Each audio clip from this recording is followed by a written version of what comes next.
मित्रों, अगर आप मेरे चैनल पर नए हैं तो मेरे चैनल को सब्सक्राइब कीजिए, लाइक कीजिए, शेयर कीजिए। साथ ही नोटिफिकेशन बेल को भी प्रेस कीजिए, जिससे मेरी आने वाली वीडियोस का नोटिफिकेशन आपको तुरंत मिल जाए। मित्रों, आज का जो विषय है वो विषय ये है कि जब हम पूजा करते हैं तो पूजा करते समय कुछ चीज़ें ऐसी होती है जिनका हमें ज्ञान नहीं होता। मैंने पहले भी इससे संबंधित काफ़ी वीडियो अपलोड किए हैं, लेकिन फिर भी बहुत सारी ऐसी बातें हैं जो रह जाती है जिनका आपको ज्ञान नहीं होता, और आप इस कारण से जो पूजा करते हैं आपको उस पूजा का कोई भी फल प्राप्त नहीं होता है। तो ऐसी परिस्थिति में कुछ छोटी छोटी बातें होती हैं जिनका हमें ज्ञान होना चाहिए। अगर हम ज्ञान रखते हैं तो बहुत सारी त्रुटियों से हम बच जाते हैं। और निष्काम भाव से की गई पूजा के लिए किसी नियम की आवश्यकता नहीं होती, लेकिन अगर हम सकाम भाव से पूजा करते हैं, यानी किसी उद्देश्य की पूर्ति के लिए अगर हम पूजा करते हैं, तो ऐसी परिस्थिति में हमें नियमों का पालन करना ही पड़ता है। तभी हमें अपनी पूजा का पूर्ण फल प्राप्त होता है। देखिए, सबसे बड़ी बात ये कि आप जो भी पूजा करते हैं वो ईश्वर को साक्षी मानकर करनी चाहिए। साथ ही ईश्वर को प्रसन्न करने के लिए सबसे पहले हमें दीपक अवश्य ही जलाना चाहिए, क्योंकि दीपक जलाने से देव शक्तियाँ प्रकट होती हैं और उस दीपक में निवास करती हैं, जिस कारण से ही आपके दीपक में फूल बनता है। आपके दीपक की ज्योत ऊपर की तरफ चलती है, यानी जब आप देखते हैं पूजा करते हैं तो दीपक की लो ऊपर की तरफ उठती है। तो उसका यही कारण होता है कि जो पूजा आप कर रहे होते हैं उस समय पर देवता आपकी ज्योत में विराजमान हो जाते हैं। अब बात करते हैं कि कौन सी ऐसी छोटी छोटी गलतियां होती हैं जिसका हमें ज्ञान नहीं होता। देखिए, आपको ये ध्यान रखना है, जो लोग शंख के माध्यम से देवताओं को जल देते हैं तो उनको अन्य देवताओं को शंख के द्वारा जल दे सकते हैं, लेकिन सूर्य भगवान को कभी भी शंख से अर्घ्य नहीं देना चाहिए। और दूसरी बात, अगर आप तुलसी पत्र तोड़ते हैं तो तुलसी पत्र तोड़ते समय आपको स्नान किए हुए होना चाहिए, यानी बिना स्नान के आपको कभी भी तुलसी का पत्ता नहीं तोड़ना चाहिए। तुलसी तोड़ते हुए ये ध्यान रखें कि तुलसी कभी भी आप रविवार को ना तोड़ें, यानी संडे वाले दिन आपको तुलसी नहीं तोड़नी चाहिए। और बिना स्नान किए गए तुलसी पत्र को अगर आप तोड़ते हैं और उस पत्र को अगर आप किसी देवता को अर्पण करते हैं या ठाकुर जी को भी अर्पण करते हैं, तो उस पत्र को देवता स्वीकार नहीं करते हैं, क्योंकि देवताओं की जो भी पूजा की जाती है उसमें शुद्धता का बहुत ध्यान रखा जाता है। सबसे महत्वपूर्ण बात, गंगा जल को कभी भी प्लास्टिक की बोतल में नहीं रखना चाहिए। अपवित्र धातु में कभी भी गंगा जल को नहीं रखा जाता है। अगर आप गंगा जल को रखना चाहते हैं तो आप तांबे के बर्तन में रख सकते हैं, और एल्युमिनियम और लोहे के बर्तन में तो कभी भी गंगा जल को नहीं रखना चाहिए। ये बात आप ध्यान से सुने। स्त्रियों को कभी भी अशुद्धि की अवस्था में शंख नहीं बजाना चाहिए। कोशिश ये करें जब भी आप पूजा से संबंधित कोई कार्य करें तो आपको अशुद्धि ना हो, माहवारी ना हो। माहवारी रहते हुए आप कोई भी देव कार्य, पितृ कार्य ना करें। अगर आप ऐसा करते हैं तो आपको उल्टा दोष लगता है। अगर पुरुष भी अपवित्र स्थिति में है तो ऐसी परिस्थिति में वो भी शंख ना बजाएं, यानी अगर उन्होंने स्नान नहीं किया है तो उसलिए उन्हें भी शंख नहीं बजाना चाहिए। अगर आप ऐसा करते हैं तो माँ लक्ष्मी आपके घर को छोड़कर चली जाती हैं, अगर आप ऐसी गलती करते हैं। भगवान की तरफ कभी भी हमें पीठ कर कर नहीं बैठना चाहिए।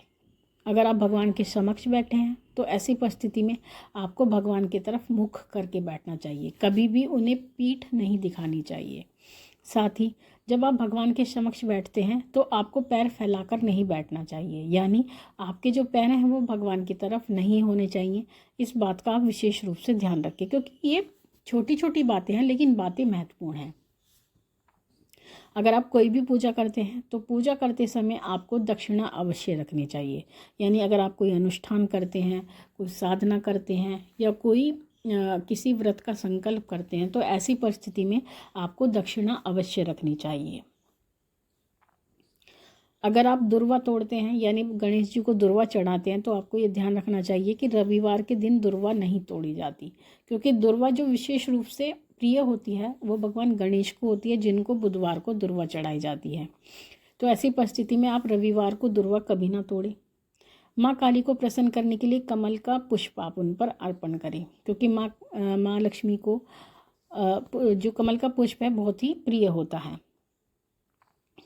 अगर आपके पास कमल का पुष्प पहले से ही है तो आप उस पुष्प को 5 दिन तक पानी छिड़क कर चढ़ा सकते हैं, यानी माँ को इतना प्रिय होता है कमल का पुष्प कि वो 5 दिन तक उसी पुष्प को स्वीकार कर सकती हैं।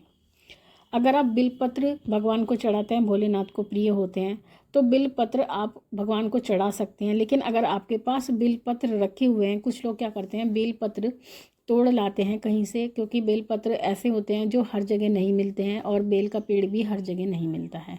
तो ऐसी परिस्थिति में कुछ लोग तोड़ कर ले आते हैं, अपने घर में स्टोर कर लेते हैं। तो जो बेलपत्र होते हैं वो 6 माह तक बासी नहीं माने जाते, यानी भोलेनाथ को इतने प्रिय होते हैं कि 6 मास तक आप उन्हीं बेलपत्र को चढ़ा करके भगवान भोलेनाथ की कृपा पा सकते हैं। अगर आप बेलपत्र चढ़ा दिए गए हैं किसी मूर्ति पर, अगर आप देखते हो भोलेनाथ की पिंडी पर बेलपत्र चढ़े हुए हैं, आप मंदिर में जाते हैं, तो आप उन बेलपत्रों को धो करके पुनः भोलेनाथ को चढ़ा सकते हैं। लेकिन चढ़ाने से पहले आपको एक बार धो अवश्य लेना चाहिए। एक बात का विशेष ध्यान रखें कि दीपक से दीपक कभी ना जलाएं। कुछ लोग क्या करते हैं, किसी के दीपक से अपना दीपक प्रज्वलित कर लेते हैं, तो ऐसा बिल्कुल ना करें, इससे आपको रोग की प्राप्ति होती है। इसलिए दीपक जलाने के लिए आप स्वयं की माचिस का ही प्रयोग करें। अगर आप पूजा करते हैं तो पूजा करते समय जो पूजा का समय है वो आपको निश्चित करना चाहिए, यानी पूजा का जो सुबह का समय है अगर आप कोशिश कर सके तो 6 से 8 के बीच में आपको अपनी पूजा पूर्ण कर लेनी चाहिए। सबसे अच्छा मुहूर्त वही होता है। सुबह शाम अपने घर में दीपक जलाएं।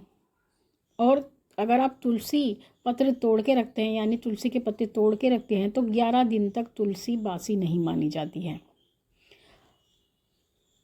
एक घी का और एक तेल का दीपक जलाएं अपने घर में, क्योंकि घी का दीपक आपके घर के वातावरण को शुद्ध करता है और घी का दीपक जलाने से आपके घर में दिव्य शक्तियों का निवास होता है।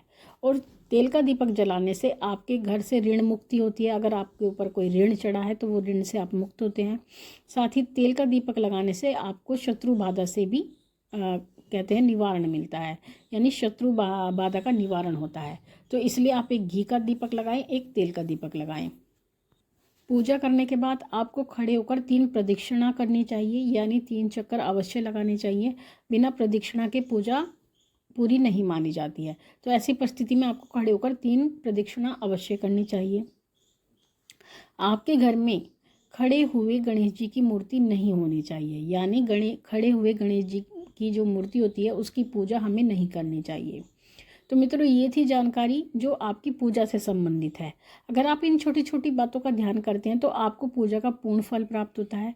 साथ ही ज्ञान होना बहुत ज़रूरी होता है। आप किसी भी क्षेत्र में जाते हैं तो सबसे पहले उसमें जो आवश्यकता होती है वो ज्ञान की होती है, और अगर ज्ञान आपके पास होता है तो आप अवश्य ही सफल हो पाते हैं उस क्षेत्र में। इसी प्रकार से जो अध्यात्म का मार्ग है उसमें भी आपको ज्ञान होना आवश्यक है।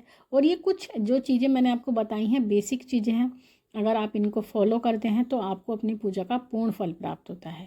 तो ये थी जानकारी आप सभी के लिए। माँ भगवती से प्रार्थना करती हूँ कि वो आपकी भंडारी भरती रहे, आपकी सभी मनोकामनाओं को पूर्ण करती रहे। आपसे फिर मिलती हूँ अपनी अगली वीडियो में। तब तक के लिए जय महाकाली, जय महाकाल।